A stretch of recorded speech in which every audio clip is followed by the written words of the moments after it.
The first round of the 2026 NFL Draft is complete, and I'm here to tell you what I think about all 32 picks. So here we go. Let's roll the intro. KC Karate Kid with the arrow and chop. Nobody can touch us when it's lonely at the top.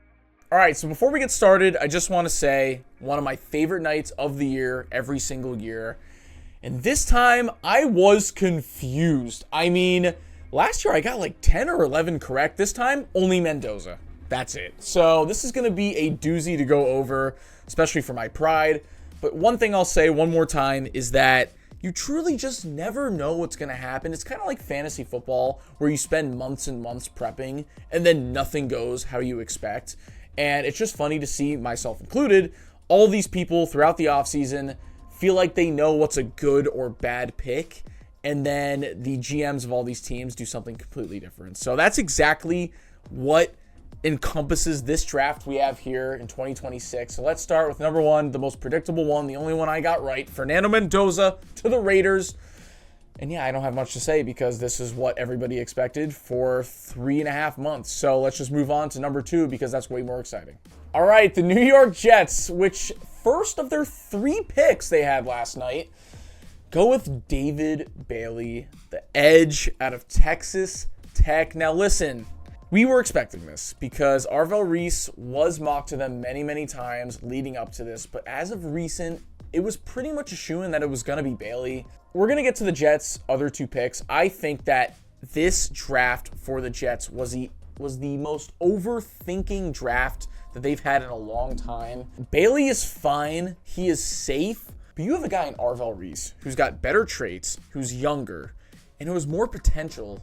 And I just feel like the Jets at this point, like, what else do you have to lose? Why are you going like a kind of a safe pick? I still think Reese is safer, but yeah, I didn't like David Bailey. As we move on to number 3, Jeremiah Love to the Cardinals. Another one that kind of shocked me. Yes, I know he was rumored to the Cardinals, but at the same time, this is the equivalent to Ashton Genty going to the Raiders last year. Because, listen, even though Love is going to have a good career, I just think you're going to see one of these seasons where, listen, if you're not running behind a good offensive line and you don't have a quarterback, how much success and how big is your ceiling really going to be? Because I'm looking at, just like Genty, probably maybe 1,000 total yards and like 7 touchdowns. Plus, if you're the Cardinals, you just invested in Tyler Algier, which shout out Tyler Algier.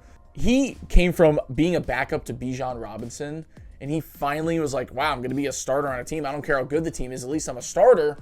Nope, drafted Jeremiah Love. So there you go. He's off the board. I mean, I love Jeremiah Love. He's a great player. But, man, what an utter, complete waste of him for going to the Cardinals. All right, anyways, number 4, it's Carnell Tate, the wide receiver to the Titans, which this was one of those pleasant surprise picks. Now, you know, Reese is falling. Bain is there. And Styles is there too. And I was thinking, all right, they're probably going to go somewhere on the defense. Robert Saleh, he's the coach now. They want to get some, beef up there. But then you go Carnell Tate. And the first thing I thought was, you know what? I don't mind that at all because Tate is my number 1 receiver in this draft. He doesn't necessarily have the most potential because I still think that's Tyson. But he's got a high floor and he just does everything well. He's a good deep threat. He's a great route runner. He's got good hands. And I just think adding that piece now for Cam Ward was a smart choice because now you can just go defense the rest of the draft. But you solidified, now that Love's off the board, you solidified a solid wide receiver. And I think there's a lot of teams that had a weird draft last night. The Titans, not one of them. I like what they did there. All right, and now we start with 2 of their top 10 picks. This is the New York Giants at number 5. This felt inevitable now that he fell. It was Arvell Reese. I just don't really know, though. You know what's funny? Shout out Malik Neighbors. I forget where he was at, but he was on a live stream, kind of like a podcast style, during the draft. And he was kind of roasting the Giants for this pick. You need interior D-line. Don't get me wrong, I love the player, but just like he said, like, where do you play? Like, you wanna be on the outside and rush, but we just drafted somebody last year. What he was saying was kind of right in that, where is Arvell Reese going to fit in on this defense? Like, he has to play as an outside linebacker for this to work. Kind of this, a Micah Parsons speed rusher from the outside, but on the second level. And because, the Giants are known for their great front four, even though Dexter Lawrence is gone now, but they have good edge rushers. So Malik Neighbors was kind of confused by this pick, and I was like, you know what? He's speaking complete facts, but at the same time, shut up. Like, you have to stop talking. You're on the team with the guy. This is ruining team chemistry. And I think Malik Neighbors said earlier he wanted Jeremiah Love. But at the same time, dude, like, this is possibly the best player in the draft. So, yes, where is he going to fit in? They'll have to figure that out. But you can't say that, like, the second after the dude just got on the team, and you're also one of the best players on the team. So I just thought that was hilarious. But I would have liked the Giants pick here if they paired it with another guy that was on the board. We'll get to that at pick 10. Let's just move on. You know what I'm about to say, though. Okay, you guys see the shirt. I'm a Chiefs fan. They moved up to 6.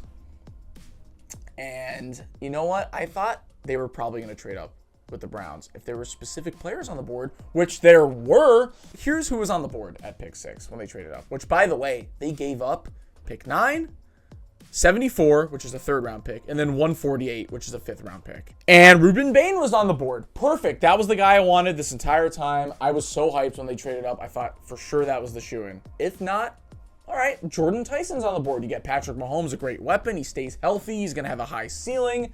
Or even Caleb Downs, who, yes, he's a secondary player. That's not my number one need, but he could be the best player available. Even Sonny Styles at linebacker. Guys, when I tell you what I did when this draft pick happened, I wasn't at home. I wasn't able to watch. I was somewhere else, but I did hear the pick on my phone. I just walked away.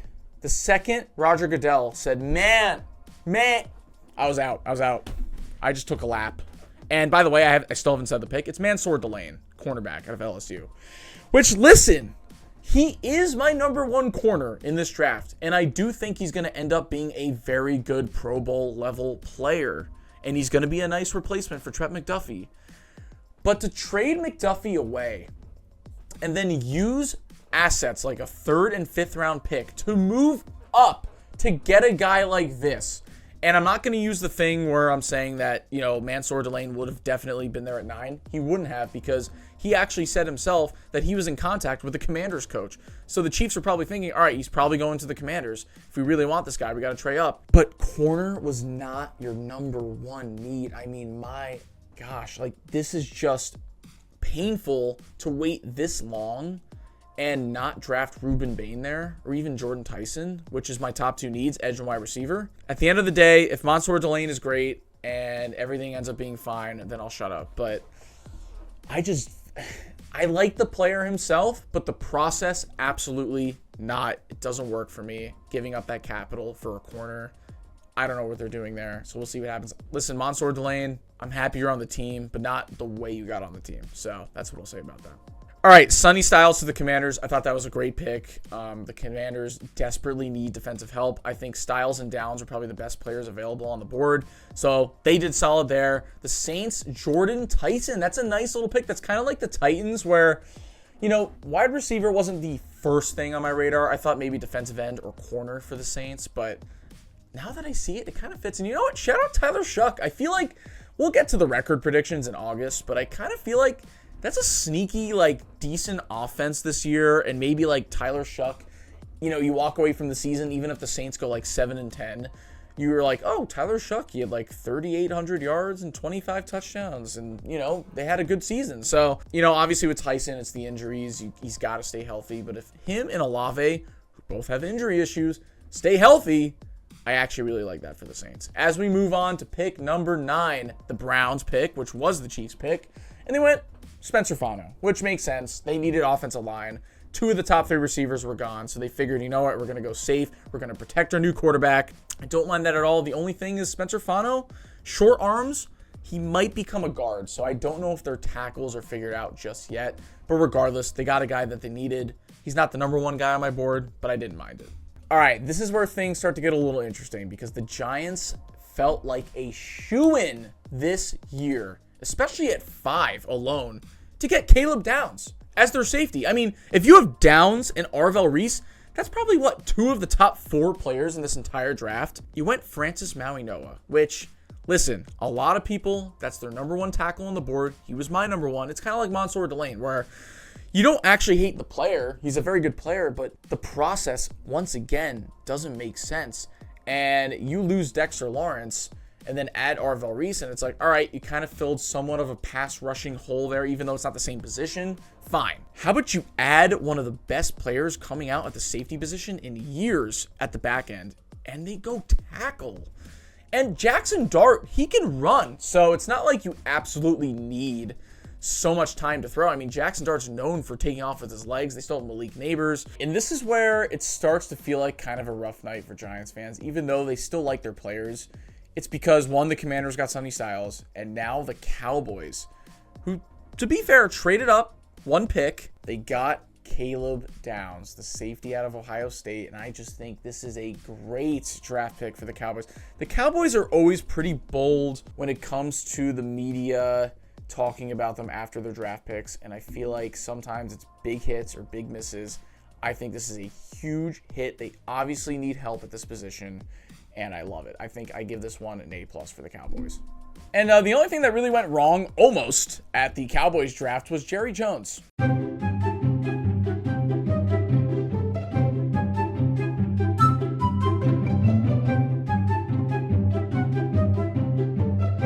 Also, why is Bill Clinton there? All right, let's move on to the Dolphins. Here we go. Caden Proctor, the offensive tackle out of Alabama. I don't want to call this a reach. I know I have some tackles ahead of Proctor, but I understand why the Dolphins did this. Now, they have a new front staff. I think it's a good sign that their first pick as a new staff is an offensive lineman. Now, is it my favorite offensive lineman? No, but he has multiple years starting as a tackle in college. They have Patrick Paul on the left side, so now Proctor is rather going to be the right tackle, or he's going to come inside as a guard. The thing is, his arm length is a little bit better than some of these tackles, but this is just a bad draft class in general for arm length, so we'll see what happens. But overall, I know Dolphins fans wanted something more exciting like Mekhi Lemon or maybe a cornerback, but don't fret, I think this is still an okay pick. As a diehard football fan, I'm too embarrassed to even look you in the eyes on this one. And it's not even my favorite team. Ty Simpson went to the Rams. A guy who's probably going to be a career backup quarterback went to the Los Angeles Rams at pick 13. I really wanted to cut it off there and not say anything else for the dramatics, but I have to say something. Okay. What? Why? Why actually are we doing this right now? Because I'm a Chiefs fan, but I like the Rams, and I want them to be in the Super Bowl this year. And they'll probably still have a great shot of going, but this was clearly not Sean McVay's choice. If you saw his post-game press conferences, he tried so hard to not look miserable, but it just came across so miserable, and I don't blame him. What was Les Snead thinking? Hey, Ty. Hey, how's it going? Hey, it's Les Snead, Los Angeles Rams. I'm going to pass you to your new head coach, Sean McVay. Yes, sir. Hi. Pat, what's up, Coach? How you doing, buddy? I'm great. How are you? Good, man. Well, congratulations, man. Excited to get to work with you. It's going to be a lot of fun, buddy. Let's go make history, Coach. Yeah. No, and hey, enjoy this night, man. You earned it. Have fun. Tell your family we're excited to meet them, and can't wait to get going with you, buddy. For any of the questions or misunderstandings just based on my demeanor or disposition last night, I did want to get that out of the way. This is my buddy right here, all right? So that was brought to my attention because I got so many texts, and that was never my intended way to be able to come off, but sometimes I can be a little grumpy. I couldn't be more excited about being able to add him, but also understanding of how much I love Matthew Stafford, how respectful you want to always be to just the way things can be interpreted. And so the demeanor would have been, stoic by nature because you are excited, but by no means, It is Matthew's football team. I mean, this is not even a Jordan Love situation because Jordan Love is going to be a good quarterback. He already is a good quarterback. Ty Simpson, I would have hated that pick if the Cardinals or the Jets got him in the second round. And they got him at pick 13. This is your Super Bowl window, and you got no needle movers on the team. You got no Mekhi Lemon. You got, hell, I don't care if you have Jared Verse and someone else better. Figure out where to put Ruben Bain at this point. Get Dramad McCoy, the cornerback. I don't care if he has injury concerns. That's still better than Ty Simpson. Just insane. Yeah, I have to put the sunglasses on because I just can't even look you guys in the eyes and tell you that this actually happened as just a genuine football observer. All right, the Ravens do what they do best. They wait for one of the best players available to fall to them. They need an offensive lineman. They got Vega Ione. Probably the best lineman in this draft, possibly. He's a guard, but love the pick. The Ravens always do this, so salute to them. All right, Ruben Bain finally gets picked. He was dropping this entire draft, which just makes me so much more angry, but it's okay.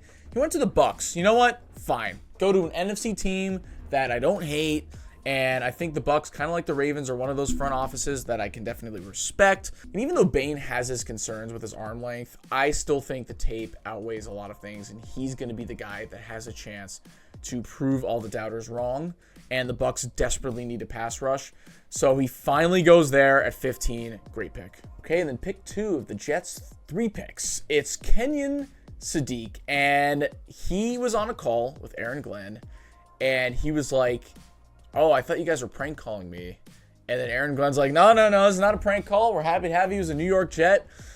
And I could only imagine the realization that set in for Kenyon Sadiq after having such a nice senior year in college.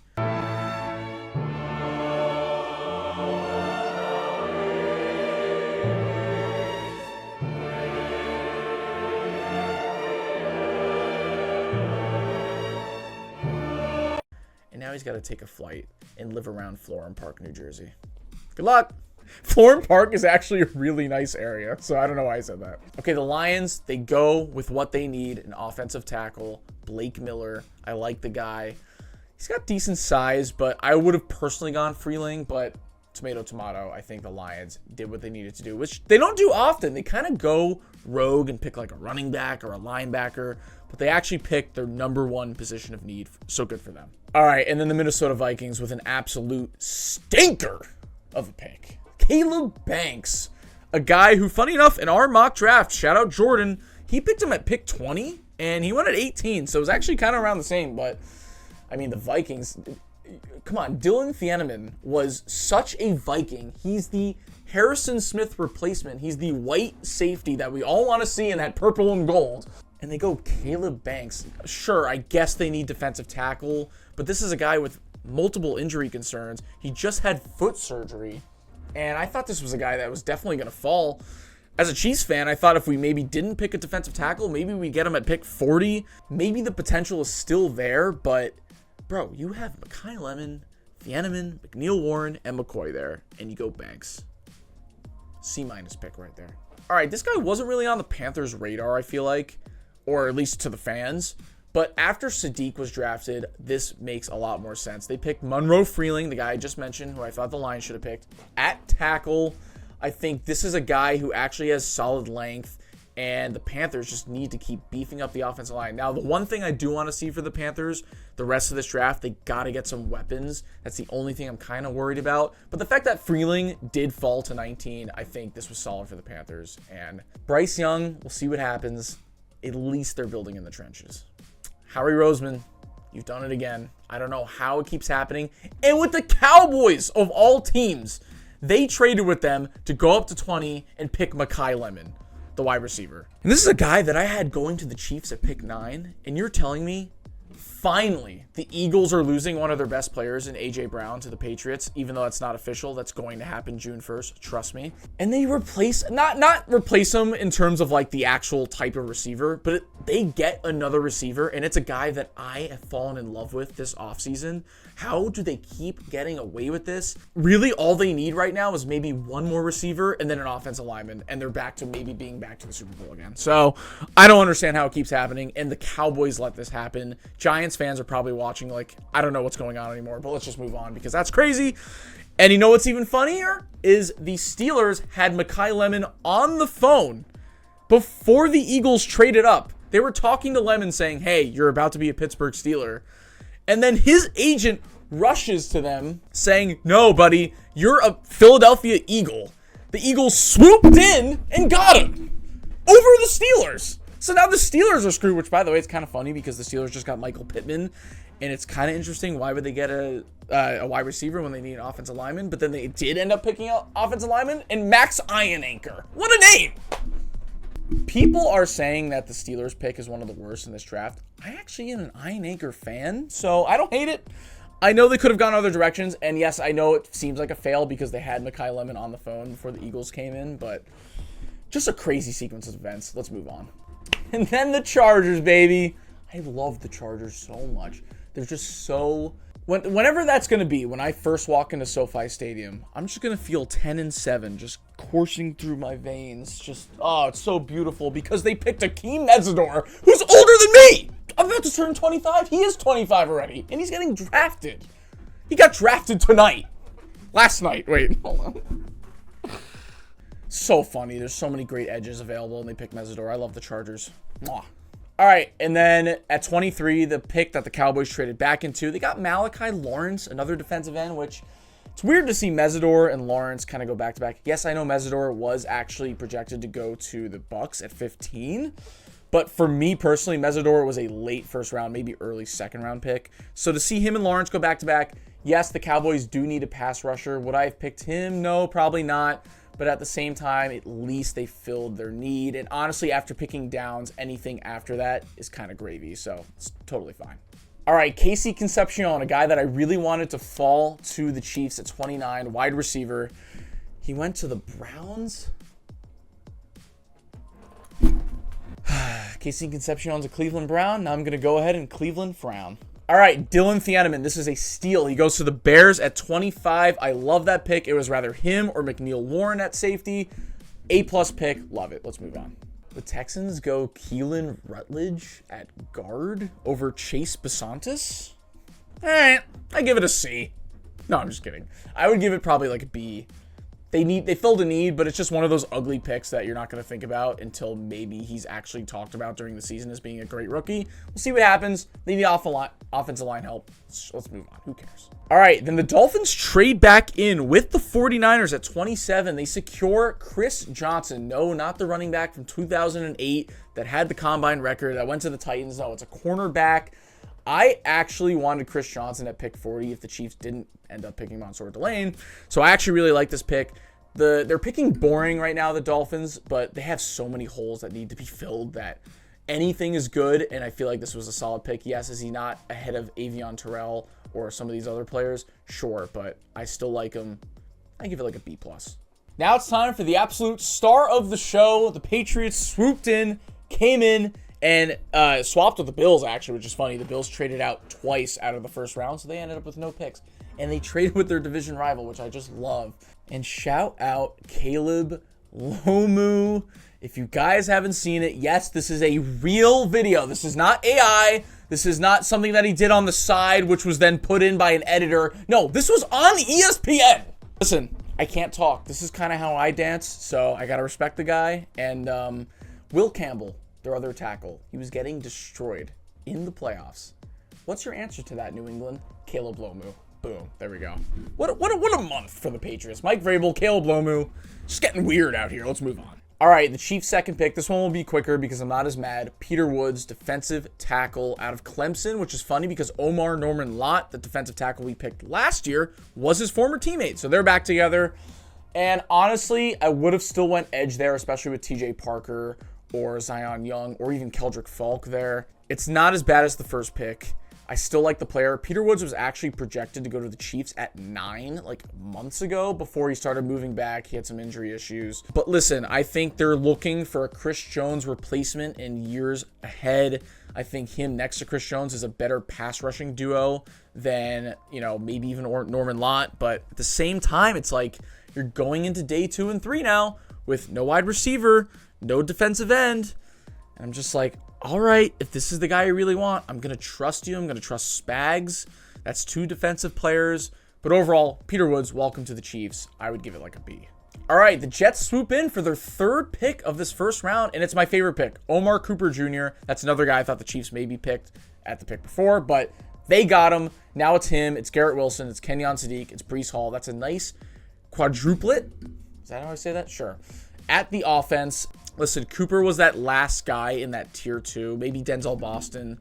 So the fact that the Jets were able to come in and get him. I think at least they secured something at wide receiver after missing out on Mekhi Lemon. Low-key, my favorite pick of the night, the Titans come back in at 31 and pick Keldrick Falk. The dude is, I think, like 20 or 21 years old. He is a George Karlaftis type. Now, to have him, John Franklin Myers, and Jeffrey Simmons on your front line with Robert Saleh, I think that's really solid. So to pair him with Carnell Tate, I would put the Titans up there in my top 3 to 5 teams drafting for the first round. And then finally, this one's a little bit of a shocker because it's a reach player-wise, but position-wise, it's not a shock, which is the Seahawks pick Jadarian Price, running back out of Notre Dame. Funny enough, it's Jeremiah Love's backup from college. They were teammates this season. They both go in the first round. Obviously, Kenneth Walker's off the team. Charbonnet's still there, so they went ahead and got Price. I think Price is definitely not going to be better than Kenneth Walker. But listen, the Seahawks won the Super Bowl. They have leeway. The fans have to trust their GM. It's what it is. So they went out. They got a luxury pick. We'll see what happens. But there you go, guys. That is your first round reactions. I got a little heated at moments there, but listen, that's what happens. It's exciting. It's unpredictable. And guys, comment down below what your favorite and least favorite draft pick was, and if you are satisfied with your team so far. We'll see what happens tonight for the second and third round. Guys, thank you so much for watching, and we'll see you for the next video. Goodbye.